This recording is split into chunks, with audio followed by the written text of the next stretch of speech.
back to my channel. So today I'm going to be showing you how to make this delicious cheesy nacho dip that is perfect for any party. It's super delicious and literally the easiest dip to make. So anytime I make this dip, it's always a hit. So you guys should definitely make it for any event that you have coming up.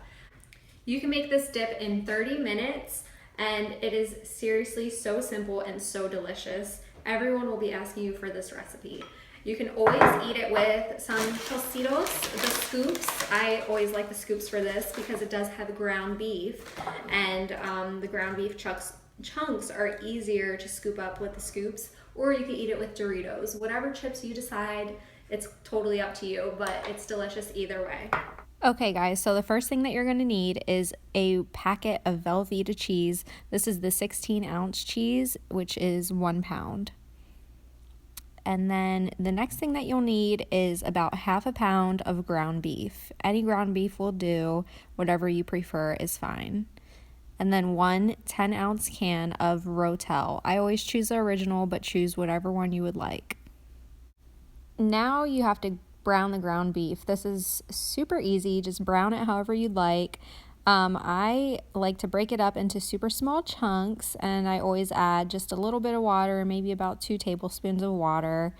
And I like to season mine just a little bit, so I add garlic powder, oil, and just a little bit of vinegar. Okay, so while that's browning over a medium heat, we're going to go over to the cheese and the crock pot.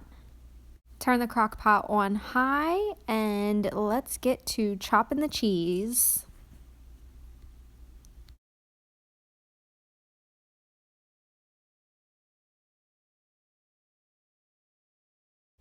I like to either slice my cheese and put it flat in the bottom of the crock pot or cube it. It just depends on how much cheese I have and what I'm feeling like that day. This is what it should look like when you're all done. Next, it's time to crack open a can of Rotel, and once you just open that, you can literally just dump the entire can into the Velveeta mix. Now, this is what your crock pot should look like at this point. We're going to cover that up now and let that sit and warm up, and we're going to get back to the browned meat. So now that the meat is all browned, you really just want to break it up into super tiny chunks because you don't want really big pieces of ground beef in your cheesy dip. So now we're going to strain that, get all the oils out. And then once that's all strained, we'll just put it back in the pan and transfer that to the crock pot.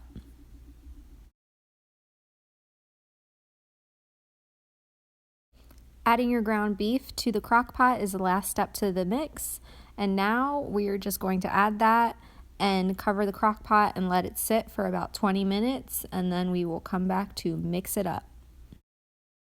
After 20 minutes on high heat, this is what your cheese mix should look like.